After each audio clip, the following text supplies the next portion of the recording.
नमस्कार दोस्तों, स्वागत है एक बार फिर से आप सभी का अड्डा 24/7 में। देखिए, ये जो प्रश्न ये पहली बार कहीं ना कहीं यहाँ पर नहीं है कि sir I am beginner, how can I crack, है ना। ये बहुत आम प्रश्न है और उन लोगों के बीच से कहीं ना कहीं यहाँ पर उठता है जो लोग इस बार पहली बार परीक्षा देने जा रहे हैं या फिर जिनका अभी हाल ही में ग्रेजुएशन हुआ है, तो क्या वो एग्ज़ाम क्वालिफाई कर सकते हैं। और ऐसा केवल ये नहीं कि केवल इस एग्जामिनेशन को लेकर के यहाँ पर लोगों का ये प्रश्न उठा है, हर एक एग्ज़ाम में ऐसे प्रश्न उठते रहते हैं।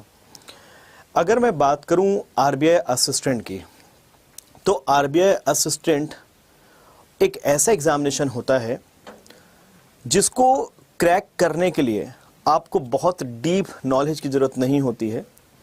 अगर आप इस पर्टिकुलर एग्जामिनेशन को समझ गए तो यहाँ पर केवल आपको ज़रूरत होती है कि किस तरीके से पेपर को पूछा जा रहा है। अगर हम इस पे गौर फरमाएं, क्या पेपर का डिफ़िकल्टी लेवल है, क्या बहुत डीप जा कर के पूछता है क्या, तो आपकी ये सारी जितने भी प्रश्न हैं ना सब खत्म हो जाएंगे। आरबीआई असिस्टेंट एक ऐसा एग्जामिनेशन है जो मुझे लगता है कि अगर आप यहाँ पर थोड़ी सी तैयारी कर लेते हैं, हर चैप्टर के क्वेश्चंस को सॉल्व कर लेते हैं, क्योंकि बेसिक लेवल, एक फाउंडेशन लेवल जो होता है, वहाँ से प्रश्न पूछे जाते हैं आपके प्रीलिम्स एग्जामिनेशन में। लेकिन अगर मैं यहीं पर जाऊं कि मेंस एग्जामिनेशन, उसके लिए आपको डीप जाकर के क्वेश्चन के जो लेवल है, एक मॉडरेट लेवल पे भी जाना पड़ता है। तो सबसे पहले प्रश्न मेरा यही है कि आप जितने भी लोग हैं इस कैटेगरी में जो पहली बार एग्जाम देने जा रहे हैं, जो इस बार ग्रेजुएशन जिन्होंने किया है हाल में और आरबीआई असिस्टेंट निकालना चाह रहे हैं, इस बार ये प्रश्न बहुत ज़्यादा इसलिए भी है क्योंकि आप सभी को पता है कि एनआरए सीटी, है ना, नेक्स्ट ईयर से लागू होना है ग्रुप सी और ग्रुप डी के लिए। तो ये एक ऐसा एग्जामिनेशन है ना, ये मान के भी अगर आप तैयारी करें कि यार इस बार हम कर लेंगे, तो लिटरली बता रहे हैं, अगर आपने ये चीज़ मान ली ना कि हाँ हम कर सकते हैं, तो ये एग्ज़ाम आप क्वालिफाई कर लेंगे।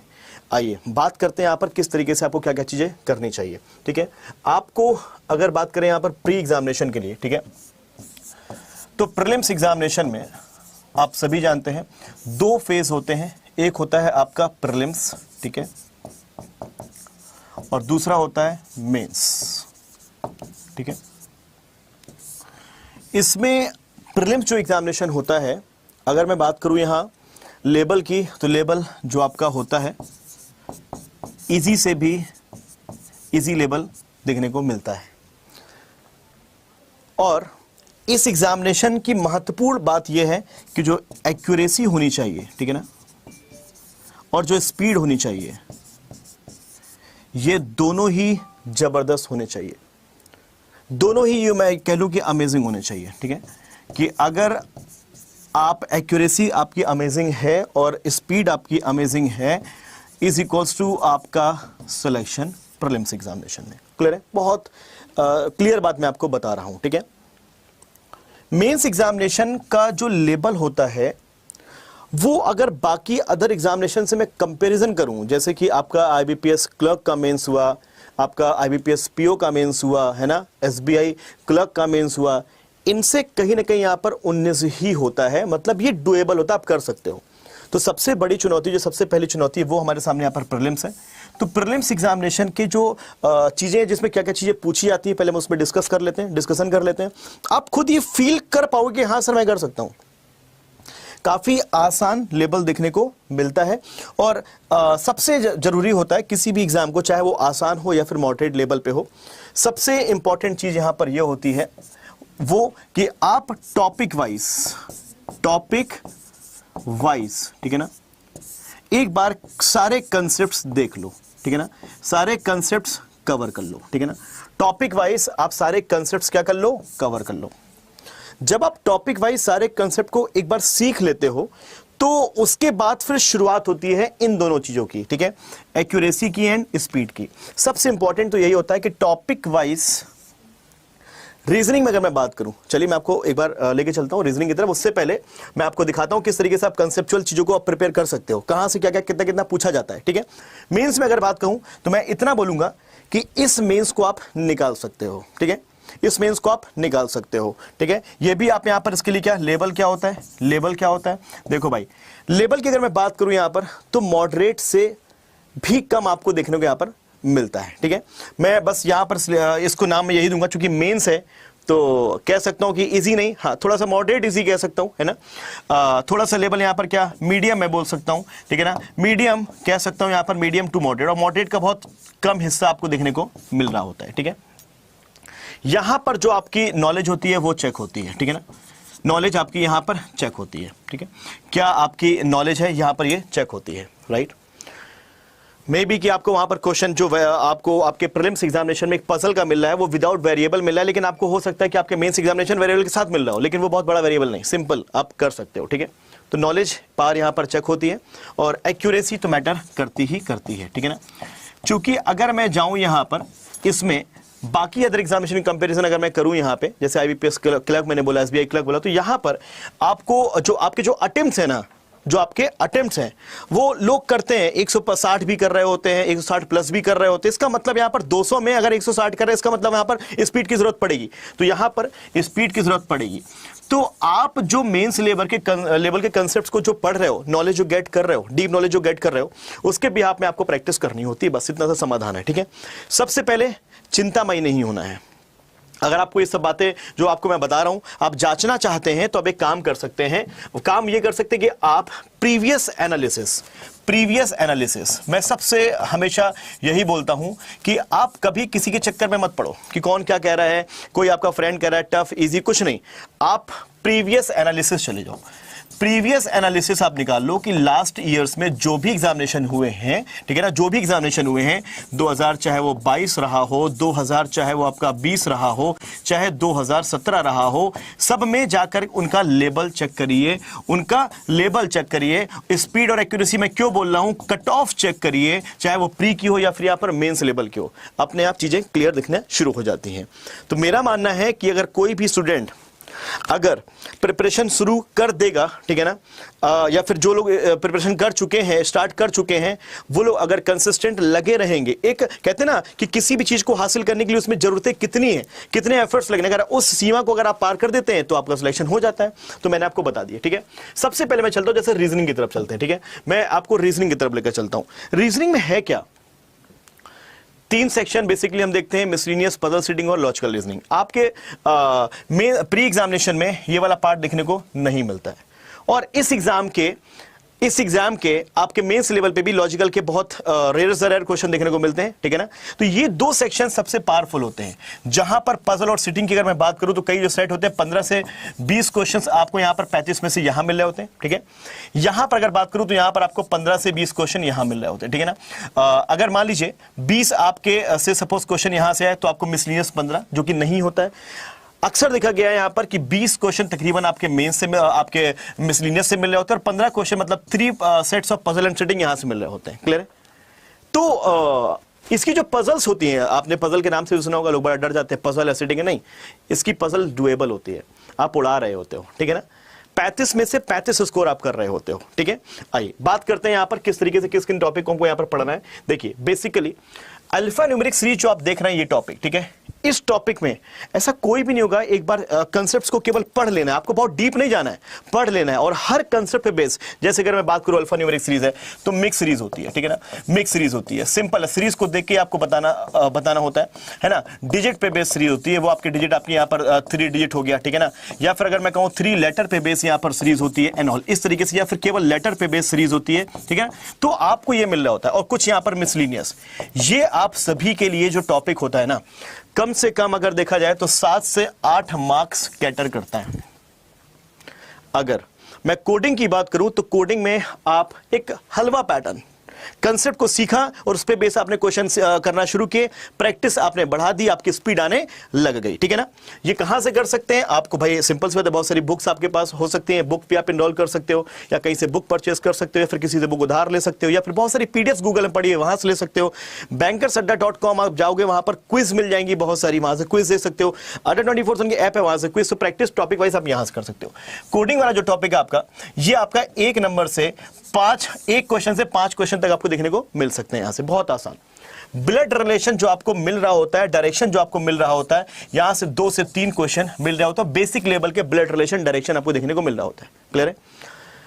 अगर मैं जाऊं इनइक्वालिटीज में, ठीक है, तो ये दो टॉपिक ऐसे होते हैं जहां पर आप सबसे ज्यादा मतलब कि प्रसन्न होते हैं जब आपको ये देखने को मिल जाते हैं एग्जाम में। बहुत इंटरेस्टिंग टॉपिक है और इजीली आप सीख जाते हो। तो यहां से भी अगर ये आए तो आपके 4 से 5 क्वेश्चन यहां से देखने को मिल सकते हैं, 4 से 5 क्वेश्चन देखने को ये मिल सकते हैं। सारे टॉपिक एक साथ आपको आ जाएंगे ये गारंटी नहीं है। हाँ, कभी किसी में सिलॉग आया, कभी किसी में इनइक्वालिटी ऐसा है, लेकिन इसमें हम देखते हैं अक्सर कि यहाँ पर सब आ रहा होता है। मैक्सिमम इनइक्वालिटी सिलॉग साथ में आ रहा होता है, ब्लड रिलेशन या फिर डायरेक्शन आ रहा होता है, कोडिंग, अल्फान्यूमेरिक। तो ये डिपेंड करता है कि उस समय सिचुएशन आपके शिफ्ट में कैसा पेपर आ रहा है, ठीक है, लेकिन सब डुएबल होता है। ऑर्डर एंड रैंकिंग से आएगा तो एक क्वेश्चन आपको बहुत मिला तो मिला। अल्फाबेट, नंबर, टेस्ट, मिसलिनियस जो यहां पर है वो मैंने आपको बता दिया कि इसका और ये दोनों मिला करके 7 से 8 क्वेश्चन पूछे जाते हैं। और जो बचता है वो है सिटिंग और पजल। और किस लेवल की? बेसिक लेवल की, basic level of sitting and puzzle. तो अब ये आप बैठा लो दिमाग में कि हाँ, ये क्वेश्चन आपका, ये पेपर जो आपका होता है ये डुएबल होता है और आप कर सकते हो। क्या करना है इसके लिए? सबसे पहले मैंने आपको बता दिया कि आप रीजनिंग और मैथ एक ऐसा सब्जेक्ट है जो प्रैक्टिकल है, जहां पर आप सॉल्व करके आंसर निकाल रहे होते हो। प्रैक्टिकल सब्जेक्ट की अगर मैं बात यहां पर कर रहा हूं, ठीक है, तो आपके लिए इतना इंटरेस्टिंग सब्जेक्ट होता है कि सब जितने भी स्टूडेंट्स होते हैं जब तैयारी शुरू कर रहे होते हैं या कर चुके होते हैं, उनकी रीजनिंग बेस्ट होती है, उनको रीजनिंग सबसे ज्यादा पसंद आता है, ठीक है। क्योंकि जब आप मॉक में अपने मार्क्स देखते हो, जब आप मॉक दे रहे होते हो, तो देखते हो रीजनिंग में सबसे जबरदस्त आप अंक ला रहे हो, रुझान आपका सबसे अधिक यहीं पर है, ठीक है ना। तो गाइस कहने का मतलब सबसे इंपॉर्टेंट ये है कि आप टॉपिक वाइज, सबसे पहले टॉपिक वाइज ऑल पैटर्न जितने भी पैटर्न आपके प्रीलिम्स एग्जामिनेशन में देखने को मिलते हैं, उनके कंसेप्ट को आपको एक बार सीखना है। बहुत टाइम नहीं देना है, बहुत टाइम इसमें आपको देना ही नहीं है। और जब आप सीख जाते हो तो उन्हीं टॉप पैटर्न पे बेस्ड आपको क्या करना है? क्वेश्चंस की प्रैक्टिस करना है। क्या करना है? क्वेश्चंस की प्रैक्टिस करना है, ठीक है।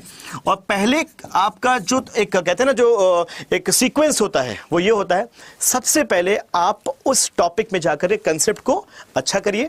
दूसरा होता है कि आप जाकर के वहां पर प्रैक्टिस करिए उन क्वेश्चन की, उस पैटर्न पे बेस्ड। और तीसरा होता है कि अपने आप को जांचिए कि कितना आप बेहतर कर पाए।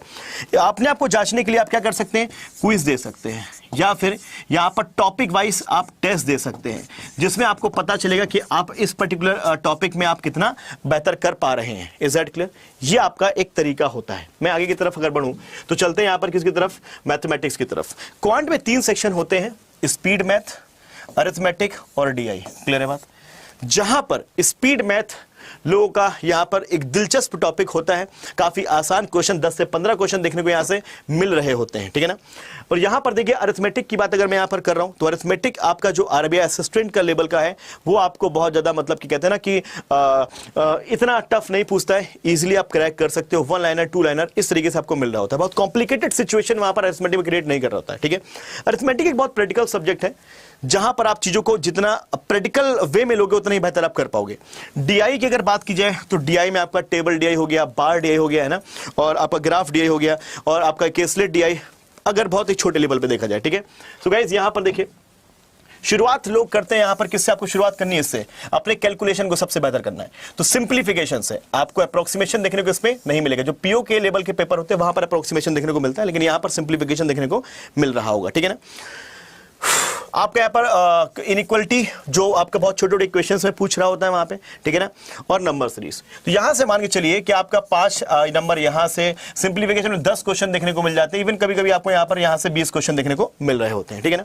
बाकी यहाँ पर आपका अरिथमेटिक है, डीआई आपको एक देखने को मिल जाती है। तो 10 क्वेश्चन कभी यहां से देखने को मिल जाते हैं और यहाँ पर 5 क्वेश्चन यहां से देखने को मिल जाते हैं। कभी कभी अदला बदली हो जाती है कि यहां से आपको 10 क्वेश्चन देखने को, 2 सेट ऑफ डीआई देखने को मिल जाता है ना, और यहां पर आपको 5 या 7 या फिर यहां पर कुछ नंबर कम आपके इसमें 7 या 8 कर देता है, ठीक है। सो ये आपका बहुत इंपॉर्टेंट रोल प्ले करता है। डीआई आपका इंपॉर्टेंट रोल प्ले करता है, आपका अरिथमेटिक इंपॉर्टेंट रोल प्ले करता है। मैं कहूंगा तीनों ही आपके इंपॉर्टेंट रोल प्ले करते हैं और तीनों में से आपको कोई चीज छोड़नी नहीं है, राइट। और मैंने कहा डीप नहीं जाने का, प्री के लिए डीप नहीं जाना है, आप सिंपल बस कंसेप्ट बेस्ड क्वेश्चन को सीखो और बेसिक लेवल पर जो चीजें उसको आप कर सकते हो, ठीक है। तो मैथमेटिक्स के लिए सबसे पहले मैं तो रिकमेंड करूंगा कि आप लोग इस पर्टिकुलर पार्ट को बेहतर करिए और इस कैलकुलेशन करिए। Calculation, mathematics all about calculation. जितना अच्छा आप कैलकुलेशन तेज कर पाओगे उतना बढ़िया आपकी स्पीड आ जाएगी वहां पे, ठीक है ना, क्योंकि किसी भी चीज को कर रहे हो कैलकुलेशन रिक्वायर्ड है, ठीक है ना। तो आप ये भी कर लोगे अच्छी तरीके से, नो डाउट। आप शुरू करिए, अगर मान लीजिए आप तैयारी शुरू भी कर रहे हैं, ठीक है, तो आप तीनों टॉपिक को अगर आप तीनों सब्जेक्ट को अगर आप पकड़ रहे हैं तो केवल आपके पास केवल काम पता क्या है? कंसेप्ट को पढ़ना, साथ में उसकी प्रैक्टिस करना, बस। और मुश्किल से मैं बता दूं आपको कि ये जो चीज आपकी चाहे आपका रीजनिंग हो, चूंकि आपके पास देखा जाए 24 घंटे होते हैं, ठीक है। इन 24 घंटे को अगर मैं यहाँ पर 2 टुकड़ों में बांट देता हूं, है ना, कि 13 घंटे और यहाँ पर 12 घंटे, 12 घंटे में आप सो भी लो आराम से, ठीक है ना, नित्य क्रियाएं कर लीजिए, भोजन कर लीजिए, बहुत सारे काम है। तो 13 घंटे को आप यहाँ पर बांट लीजिए, ऐसे बांट लीजिए ना, 4 घंटे आपका रीजनिंग, 4 घंटे आपका मैथ, 4 घंटे आपका इनिशियल में इंग्लिश, 1 घंटा आप एक्सेस के लिए रखिए। वहां पर आप चाहे तो किसी में क्विज बढ़ा सकते हैं, किसी में टेस्ट बढ़ा सकते हैं एंड ऑल, ठीक है ना। तो ये आपके पास रहेगा। और ये अगर आप 20 से 22 दिन भी कर ले गए, ट्रस्ट मी, अगर 20 से 22 दिन भी रेगुलर अगर कर ले गए तो आप सिलेबस कवर करके, प्रैक्टिस को कवर करके, क्योंकि जब आप एक टॉपिक को पढ़ चुके होगे तो उसकी प्रैक्टिस कर रहे हो। 2 घंटे मान लीजिए टॉपिक पढ़ा, 2 घंटे प्रैक्टिस कर ली, 2 घंटे टॉपिक क्या, 2 घंटे प्रैक्टिस कर ली, एक दिन में 2 टॉपिक खत्म कर लिए, तो ये आपके ऊपर डिपेंड करता है और हो जाते हैं, क्योंकि इसमें बहुत डीप नहीं जाना होता है, बेसिक लेवल पे आपको काम करना होता है। इंग्लिश में 3 चीजें हैं, रीडिंग, ग्रामर और वोकैब, ठीक है। ये तीनों ही इक्वली इंपॉर्टेंट है आज के डेट में देखा जाए, चाहे वो आरसी हो, है ना, तो चाहे वो आपका यहाँ पर ग्रामेटिकल, चाहे आपका एरर डिटेक्शन एंड ऑल हो, ठीक है ना, या फिर आपका वोकैब, ठीक है। ये तीनों ही इंपॉर्टेंट है।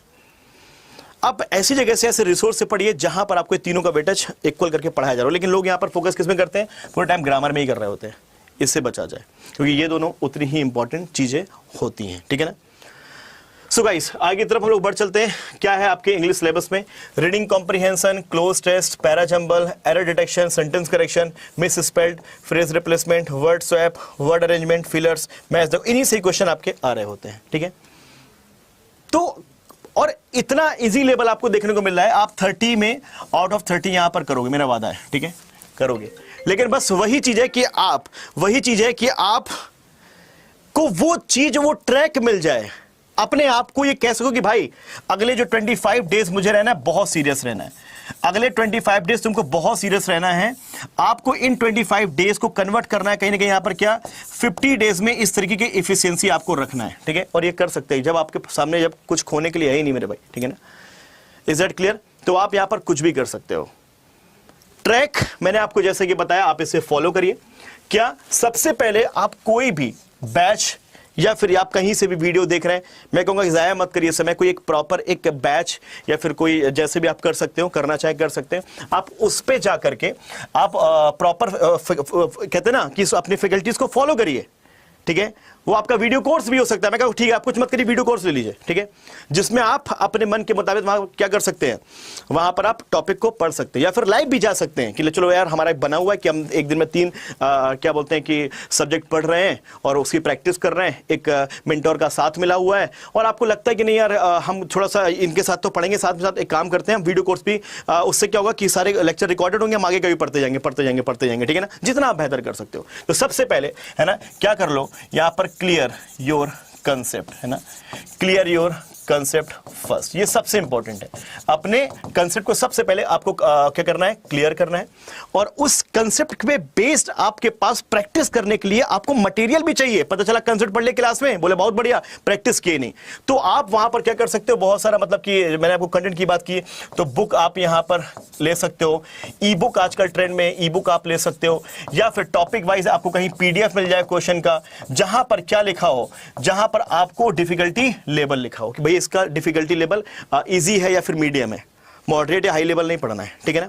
उसके बाद क्या करो, आप जैसे मान लीजिए आपने अपने उस टॉपिक को पढ़ा और अपने बुक से प्रैक्टिस करी, आप सेम डे ही आप ये करो कि अब मैं काम करता हूं, मैं 20 क्वेश्चन की क्विज लगा लेता हूं टॉपिक वाइज, 20 क्वेश्चन की, या फिर आपके यहां पर क्या 15 क्वेश्चन की मैं क्या कर लेता हूं, क्विज लगा लेता हूं, या फिर कहीं बहुत सारे टेस्ट सीरीज जैसे कि अंडर 24 टेस्ट सीरीज है, वहां पर आपको टॉपिक वाइज मिल रहा होता है, टॉपिक वाइज टेस्ट भी दे सकते हो, ठीक है, टॉपिक वाइज टेस्ट देते हो। कहते ना कि आप अगर इस एग्जाम की तैयारी कर रहे हो तो आप ये दिल खोल कर तैयारी करो कि चीजें आपको आसान रहेगी, आपको बहुत ऊपर मंजिल तक नहीं जाना है, आपको यहां पर ग्राउंड लेवल पे सब कुछ मिल जाने वाला है। आपने फिर क्या करना है, जब आप यहां पर कोई भी क्विज देते हो, कोई भी टेस्ट देते हो, तो आपका धर्म होना चाहिए कि उस टेस्ट को आप सबमिट करने के बाद आखिरकार रहा क्या, स्कोर क्या रहा, आप उसका एनालिसिस प्लीज जरूर करिए। एनालिसिस जब आप करोगे, अच्छा मार्क्स आए तो भी एनालिसिस करना है और खराब मार्क्स आए तो भी एनालिसिस करना है। मैं देखता हूं बहुत से लोग अगर मार्क्स अच्छा आता है, खुशी के चलते आप एनालिसिस नहीं करते हैं, मार्क्स अच्छा नहीं आता है, गुस्से के मारे मार्क्स नहीं देख रहे होते, अरे छोड़ो मुझे एनालिसिस करनी नहीं है, लेकिन एनालिसिस दोनों ही केसेस में इंपॉर्टेंट, लेकिन लोग समझते नहीं है, लेकिन ये करना चाहिए, ठीक है। और एनालिसिस के बाद जब आप करो तो उसके जो भी कमियां हो उस पर रिवीजन जरूर करो।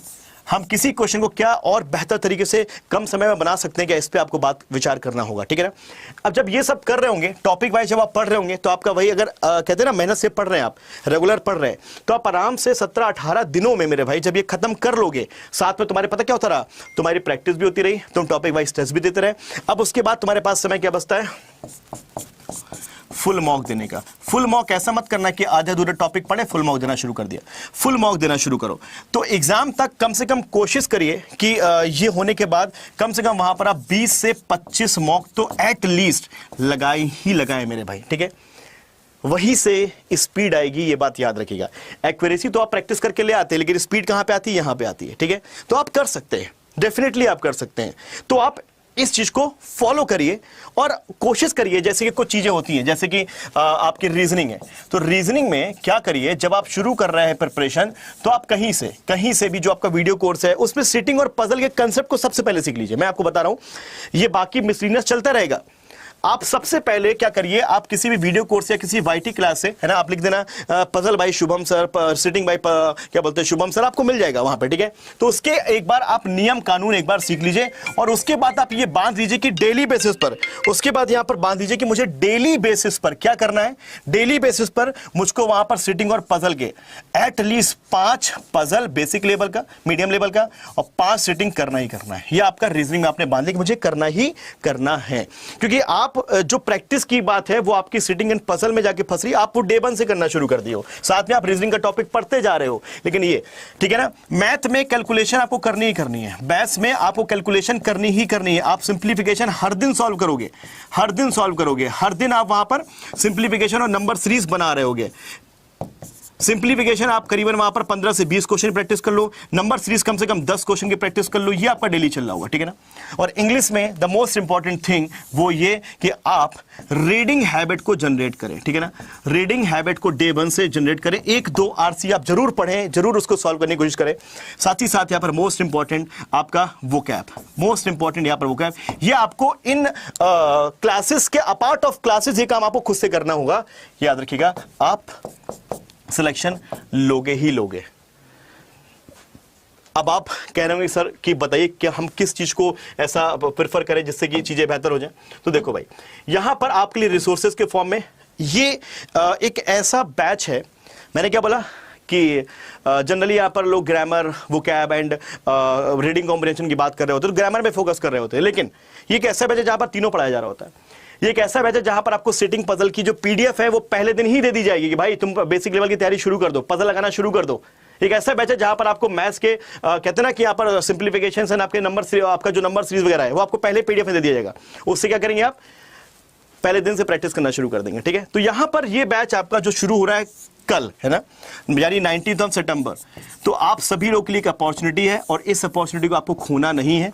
देखिए, एक बार तो त्याग करना ही होगा, चाहे वो एफर्ट्स का त्याग हो, चाहे वो मॉनिटरी टर्म्स में त्याग हो, एक बार तो करना ही पड़ेगा।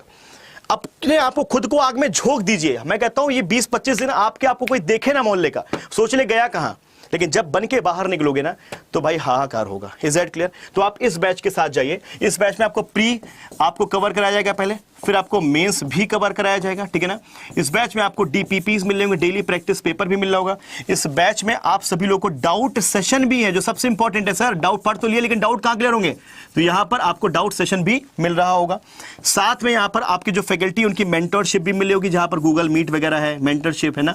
और आपको यहां पर फैकल्टीज टेस्ट भी करा रहे होंगे, ठीक है ना, हर टॉपिक वाइज, ठीक है। कोई टॉपिक खत्म हुआ, 2 टॉपिक खत्म हुए, साथ में टेस्ट करा दिया।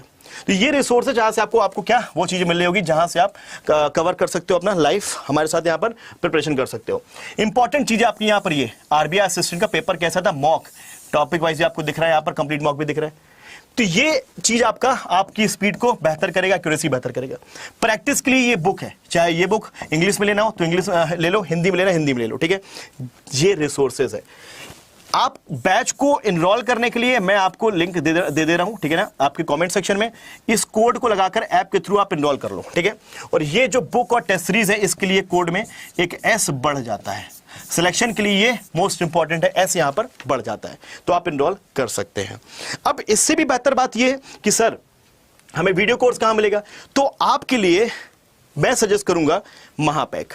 इसमें क्या होगा, इसमें आपको लाइव क्लास के साथ साथ, लाइव बैच के साथ साथ आपको वीडियो क्लासेस भी मिल रही होंगी, वीडियो कोर्सेज मिल रहे होंगे, पढ़े होंगे, जाके निकाल लो, आरबीआई असिस्टेंट का निकाल लो, है ना, पुराना पढ़ा हुआ है वहां से आप पढ़ लो, आप एसबीआई क्लर्क का निकाल लो, वहां से पढ़ लो, फाउंडेशन से निकाल लो, पढ़ लो, ठीक है। लाइव क्लास के साथ साथ आपको यहाँ पर वीडियो कोर्स भी मिल रहा होगा सारे। अब इसमें क्या होगा, जैसे अभी डबल वैलिडिटी ऑफर चल रहा है, 6 महीने लोगे 6 महीने यहाँ पर फ्री मिल रहा होगा, मतलब 12 महीने के लिए आपके पास ये करीबन 3000 रुपए में मिल जाता है, ठीक है। 12 महीने लोगे, 12 महीने यहाँ पर क्या फ्री मिल रहा है, 24 महीने के लिए आपके पास ये हो जाता है। अब इसमें रिलेटेड जितने भी आपके अपकमिंग एग्जाम्स आएंगे, उनके जितने बैचेस होंगे, प्री, मेंस, फाउंडेशन, वो आपको मिल रहा होगा। लाइव क्लासेस आपको मिल रही होंगी सारी, साथ ही साथ यहाँ पर टेस्ट सीरीज आपको मिलोगे, प्री की, मेंस की, टॉपिक वाइज, चैलेंज क्या बोलते हैं, चैलेंजर सीरीज वगैरह मिल रही होगी, ई बुक आपको मिल रहा होगा, डाउट सेशन आपको मिल रहा होगा। तो ये एक महापैक है जिसमें वीडियो कोर्स के साथ साथ लाइव क्लास भी मिल रही होगी। तो मैं बोलूंगा कि यार डबल वैलिडिटी है, आप ये वाला महापैक लीजिए, बैंक महापैक, जिससे आपको यहां पर सुविधा होगी हर एक चीज को एक्सेस करने के लिए जो जरूरत होती है आपके एग्जामिनेशन के लिए। अब ये जो बुक है ना, ये आपको बुक आपको यहां पर इस महापैक में ई बुक के फॉर्म में मिल रही होगी। अगर आपको फिजिकल बुक चाहिए तो ये वाला महापैक ले लेना, इसमें घर बुक भी आ जाएगी मेरे भाई, ठीक है। So this is from my side, आप जाके इसे इनरोल करिए, कल से बैच है, जुड़िए, एक नई शुरुआत करिए, नई शुरुआत करिए, और मुझे लगता है ये शुरुआत आपको आपकी मंजिल तक लेकर के जरूर जाएगी। Thank you so much. और आप जितने भी फ्रेशर्स हैं, आप इस एग्जाम को क्वालिफाई कर सकते हैं, मेरा वादा है। जो चीजें बताई हैं प्लीज ये करते रहिएगा बस। Thank you so much. जय हिंद, जय भारत दोस्तों, थैंक यू सो मच।